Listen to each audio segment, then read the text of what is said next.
We're back. Welcome everyone to another episode of the Big Brain podcast. The third episode this week. I told you I'll be grinding when I came back for the fans. Unfortunately, it's a crappy PFL card. I mean, I put up a post on my Twitter. I said, "What would you like me to break down for the regionals?" And for some reason, out of like 60 something votes, PFL got 60%. I mean, personally, I think KSW is the highest level card. It never gets any love. The top two fights are 4 UFC level guys fighting in title fights, but it is what it is. I'll do what the fans want. I think it's something to do with PFL being popular in America and whatnot. No one really cares about KSW other than my European fans. A lot of Europeans in the Discord, right? We're cashing a lot of KSW bets. That's all that matters. So if you want some inside knowledge, jump on in there, right? My Discord's always in the description box. UFC betting experience. Shame public don't know about KSW. That's right, mate. It's a shame. Super high level fights. UFC other guys on there, whereas PFL and stuff, all squash matches and whatnot. UFC betting experience. I actually met this guy when we were talking about one of the KSW cards. And then we became friends, and I joined his Discord, and now he's in my Discord. So, yeah, like and subscribe. I actually tried getting a guest for this card. Nobody wanted to do it. Can't blame them. But we'll break it down anyway, right? There will be some bets. So let's get into it. I'll stop whinging about it. The first fight on the card, it is Louis Sutherland, Daquan Buckley. Familiar with both of these guys. Mainstays on the Challenger Series and the PFL now, standard card. I mean, two athletes, not really. I mean, Daquan Buckley apparently a really successful NFL dude, ex-NFL dude in college. You wouldn't be able to tell by his body. I wish I got the early line on Louis Sutherland's, the plus 140, 240 from European people. He's athletic. He's got good get-ups. Not the best cardio. I found this fight. His last fight outside of PFL, I didn't even know he had a loss after Alton Meeks. I cashed him against Alton Meeks, and then he lost to Moreno Katsapor in Levels Fight League, which I think is a German promotion, a Holland promotion. And the guy just kept coming forward, and Louis gassed nice and early in that one. He's gassed against Abraham Babley, who's a high-level fighter, and there was a lot of takedowns there, and then he didn't really gas against Meeks, who's a flake. And he gassed quite early against Moreno, and the Moreno guy was not good at all. He just kept coming forward and pushing him against the cage, and it's exactly what Buckley does. Even though Buckley, he's has a bit of a disadvantage in terms of athleticism, he usually is. He's got a steady pace. He comes forward. He's got nicer hands, cleaner boxing. Louis throws spinning back fists and very low level stuff, and he works on bums, but hasn't really,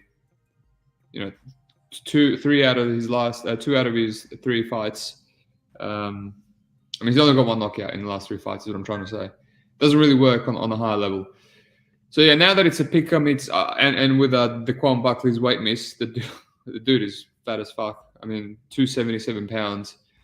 I don't really want to play anything here. I feels around pick'em-ish.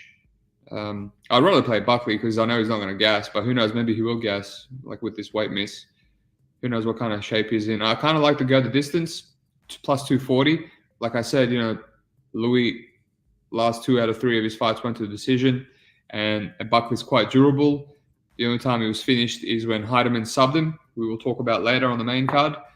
I don't think Louis has that issue. And also, I don't think Buckley's going to knock out Louis. Louis seems pretty durable, and he's got good get-ups. I don't think anyone's going to submit anyone here. So I like that go to distance. I don't know. I'm kind of thrown off now that it's the massive weight miss. Let's move on. My boy Kurt, sharp dude from Canada. I'm lock shopping for PFL. What do you have, Steve? At Renault? I'll let you know, mate. There will be some plays, some juicy plays. Hakata Police, Sutherland. I don't know what that means. I just broke down the fight. Alrighty, let's move on. Caitlin Neal, Myra Mazar. Definitely don't want to break this fight down. I tried to tape it this morning and didn't want to do it to myself. It felt good passing on some fights in Europe. I'm just going to pass on this. I feel like Caitlin Neal, you try fade her, and she just does enough to win. She's so juiced, and Mazzara is like 36 years old. She took a round of Dirty Dares. She might take a round here, but I'm just not. I don't want to play her. She's also super chinny. Let's move on. Horrible fight. Well, speaking of horrible fights, goddamn. Danilo Marquez, Satoshi Ishii. Also, wish I took some Satoshi Ishii early.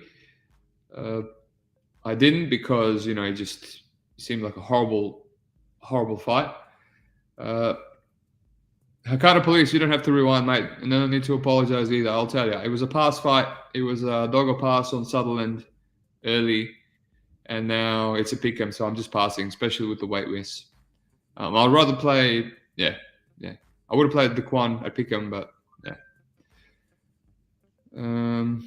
it was a good bet if you have it at plus 140 for Sutherland, because I think he's the more athletic dude, and he seems to be in better shape.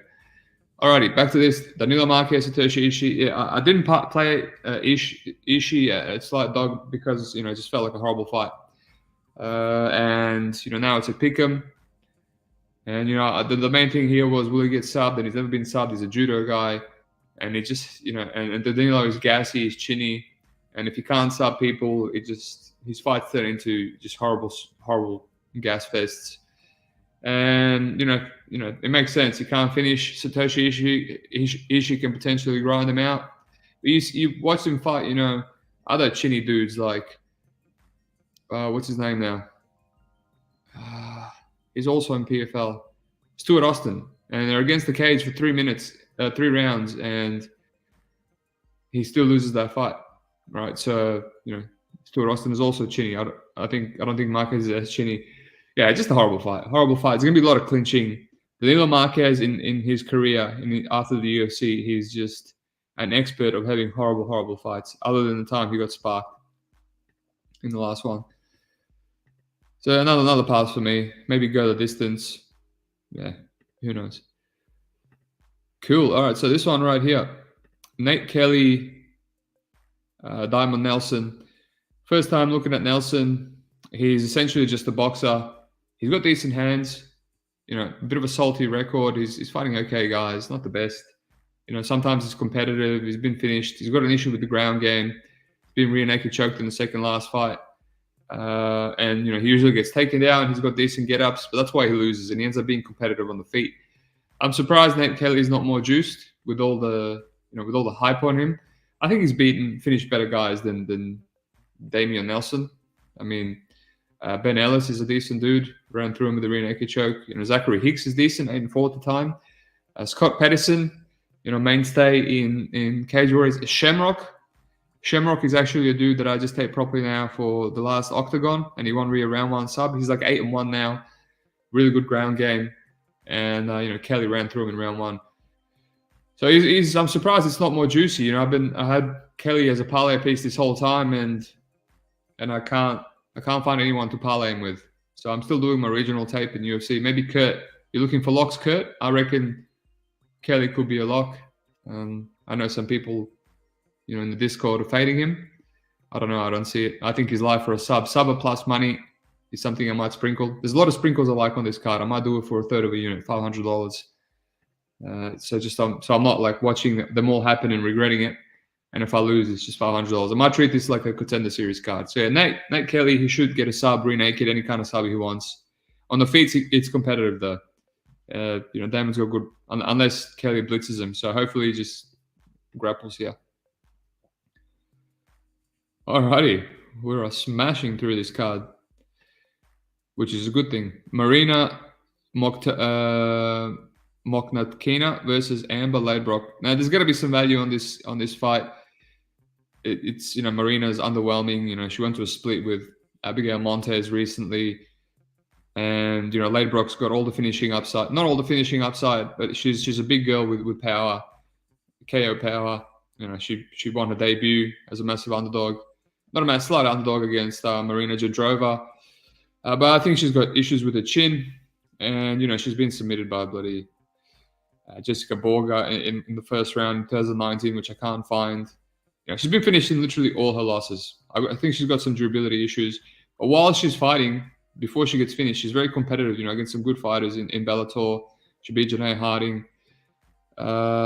It's just, in this fight, I also didn't want to take this one, but I just thought the line is crazy wide. So it just seems like this crazy wide because it's a low-level women's MMA fight, and Marina's rarely covered this line.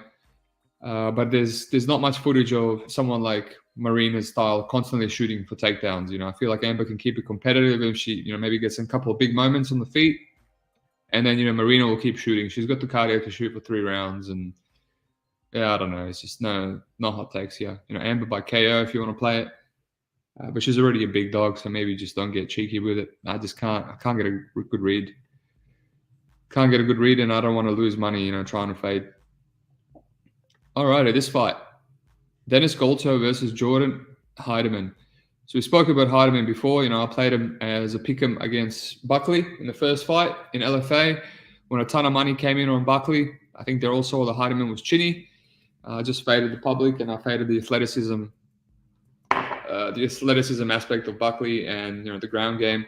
He's a very athletic dude, this Jordan Heideman guy, and I always say he's chinny, which is a bit strange to say when you look at his record. He's 7-0 and he's undefeated, and no one's knocked him out technically. But then you look deep into it, and the guy has a knockout loss to Zach Pauga, who in the UFC now has no knockout losses, and that was at heavyweight. So he got knocked out by a light heavyweight. Zach Pauga couldn't knock out Jordan Wright, for God's sakes. Beverly Hills Ninja. And then you go his other fight on Ultimate Fighter, and he was dropped bad by Chandler Cole and almost finished. And then you go one fight before that where he won via disqualification because Chad Johnson punted his head with an illegal soccer kick and put him out cold. So obviously, clearly the chin is gone. Maybe that's what ruined his chin, that big punt. Poor guy. So, put out cold with a soccer kick, almost knocked out by Chandler Cole, knocked out by Zach Pauga. And then I played the under 1.5 in his last fight against Patrick Brady. Patrick Brady was a popular dog. Pepe and stuff hit it. Good play. Good play. I mean, watching that fight back before Patrick Brady blew out his knee, he was landing every single overhand right. So Heideman really has issues with his defense. Extremely tall man defense. Every single overhand right was hitting, and there was a couple that missed by a whisker. And I feel bad for the people that had the dog shot and Brady round 1 KO. I feel like that was very live. But at least my under 1.5 hit, thanks to Brady doing his knee. There's a lot of knee injuries in PFL. That's why the unders have been money trains for me. But in this one, he's fighting someone like Dennis Goltz. I've always been trying to stay wary of Dennis Goltz's under props. They're juicy as hell. And, he's taken him round 3. He couldn't finish Maurice Greene. He took him to round 3 to finish Brandon Sales, who's not the best. He runs through people like Mo Doris and Kevin Tiller and just bums. Cesar Ferreira on short notice and Jorgen De Castro. But sometimes he can grind on you and he can go over. He's got a good Ezekiel and triangle chokes. But he fought Satoshi Ishii as well, and that's the only place where I saw Satoshi's submission defense. But I think he should beat Jordan Heideman. He's not really that great, and he's chinny. And Dennis Goltz is very technical, and he can crack. He can match the size. They've got the exact same reach. So I'm thinking of playing some Goltz KO. It's quite steamed. Not quite steamed. It's $1.80, 10 cents on the pick'em, and whatever. Hopefully, it doesn't get a sub. But I think even if it goes late, he can get a late ground and pound finish because he can take his time. Sometimes he can play with his food. He really should finish it at chinny Jordan. I don't know how Jordan can win. I didn't really look into it. Knee injury, Americana. He's got good cardio. I think Goltz should run through him. But Goltz inside the distance, horrible, $1.30, just horrible. Alrighty. Next fight. Larissa Pacheco, Olena Kalesnik for the 3rd time. I don't want to waste my time on this fight. She was knocked out twice. That's the state of this PFL card.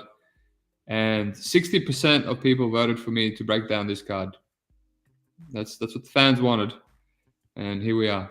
So you want me to break down Larissa Pacheco, Olena Kalesnik for the 3rd time. It's probably Pacheco round 1 KO again. Horrible odds. And the main event, Henan Ferreira versus Maurice Greene. Yeah, I mean, extremely juiced Ferreira. I just saw today some people taking Maurice Greene, trying to rationale taking him as a dog. It kind of reminds me of the Mateusz Scheffel dog shots that I've seen. So Ian Parker, the Duck, and a bunch of others. And I was like, how can you go on Twitter and give out Mateusz Scheffel over Henry Ferreira? Right, that was one of my biggest bets with 1,500 units. I locked it in Bet Online, so I couldn't cash out when he was just under minus 200, and had more than 3,000 on there on Ferreira because of the USD calculation, USD currency to Australian. I misjudged it, and then as the week went on, I saw round one KO for Ferreira was plus money, barely plus money. I saw the under 1.5 was better than minus 200. I played that too, and I said to everyone in my Discord, I said, look, it's essentially one punch, and Ferreira is going to run through Scheffel. And seeing all these people playing Scheffel just maybe a little bit paranoid having all that money, and that's exactly what happened. He ran through Scheffel, and I feel like the same is here with Maurice Greene. People are saying, oh, there's a way to beat Ferreira, blah blah blah blah blah. I think it's Maurice Greene is a bum. Showtime in chat here. Ferreira is okay, but he's overrated. Over 1.5 doesn't seem too bad. Look, I agree that he's overrated because of the KOs that he has. But it's all in hindsight, right? You got to take advantage. If they're giving him Scheffel, who's the chinniest man in the world, if they're giving him Jamel Jones, Stuart Austin, all these dudes that I cashed the unders. I mean, he even knocked out Fabricio Verdum. Yeah, he probably got a triangle choked, but once he got out, he beat the piss out of him. He was losing to Rizvan Kuniev, Ante Delia, the PFL champ, and Klitzen Abreu, who I think he was on roids. That's why it was no contest. So he's got beaten by two, grapplers, and Abreu extremely durable. So Maurice Greene, I know he took down Ante Delia, but it's Delia is also just flaky. I mean, yeah, I'll lean that most likely Ren Ferreira runs through him. I know Maurice Greene is not the most chinny guy. He's only been knocked out by Pavlovich, and he's been knocked out in boxing a bunch. But Greg Hardy knocking him out is a worry, massive worry. I think he's just, even though he's durable, I think the speed and athleticism here will be a big difference. I think Ferreira will crack him a few times, and when he gets dropped, he might ground and pound, and it might be like an early stoppage or something. But it's just the speed is too much here. So I haven't played it yet. It's not a smash spot like the Scheffel ones, and the odds are not as great. Ferreira round one is minus money. It's horrible. So yeah, that's the way I lean. I might lock it in. I'm still thinking about it. I'm trying not to get swayed by people playing Greene. But yeah, it's not as confident of a take, because Greene runs away. He runs away, turns his back. It's what he did to Delia. There was a lot of clinching in that fight. I don't think Ferreira is going to clinch. Actually, he might. He was clinching the Russian, which was retarded. So maybe I don't force the under here, but that's definitely the way I lean. And who knows, if he gets out of round one, Maurice Greene finished Gassi Nunes in under 1.5 in his last fight. He's got power. He's got submissions. Knocked out Junior Albini. I think the under 1.5 goes both ways. Showtime. Do you think Greene can take him down? It's possible. I mean, Ferreira does stupid shit. He does jumping knees and stuff, and he just ends up on his back. He's a bit flaky and untrustworthy like that. Yeah. But man, the guy hits hard. Alrighty, that's it. Zen Monkey, thanks for tuning in, mate. Thanks for always the same comments. Appreciate it. All right, let's quickly go through it, and I'll tell you boys what I think. So Louis Sutherland, Buckley. If you got a good line on Sutherland, I would have rode with that. But I just think there's a lot of issues now with this weight miss for Buckley. I like to go the distance. Nothing at the moment.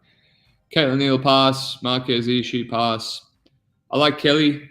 To run through Nelson potentially via sub, but that's still plus money. Marina Amber pass. I like Dennis Goltz by KO. Hopefully it's still $1.80. Larissa Pacheco pass. Round one is horrible odds. Alina almost made it out of round one in the first fight. Or the second fight, can't remember which one. And Henry Ferreira, lean for him to get a round one over Greene. So Not much to say. Apologies. What can I really? I can only break down what's in front of me. Yeah, hopefully people come around and prefer some other regionals in the future. Maybe KSW. It's a really underrated card. I taped a few fights. The main event, not the main event, co-main Nidko, the Ukrainian dude that we cashed last time against the Russian. The under 2.5 is not bad in that one. Nidko's never been out of round one. The Russian can go a bit long, but he drops people. And yeah, it's a volatile fight. It's a pick 'em, the under 2.5. That's not bad. LFA, haven't really taped anything. I'll do that now. And it looks like I'm going to have a lot of UFC bets. I'm liking a lot of dogs. Discussed it with Pepe. Go listen to that. Timestamps are up. Really good podcast with Pepe. I left thinking, maybe I like Blackshear. Maybe I like Gibson. So there's a lot of dogs I have to lock in for UFC as well. But yeah, like and subscribe. Jump in the Discord if you haven't. A lot of sharp people in there. The point of the Discord is so everyone can make an income from gambling themselves, not to tail my picks blindly. I'm not amazing. I think I am one of the best, but that's because I put a lot of work into it. But everyone can put that much work in and be as good. Maybe not as good, close as good, but it's how much work you put in. But yeah, jump in if you haven't. I'm going to up the prices soon. Maybe at the end of the month, we'll see. Other than that, like and subscribe. I'm almost for 500 subscribers. I appreciate it. And good luck on your picks.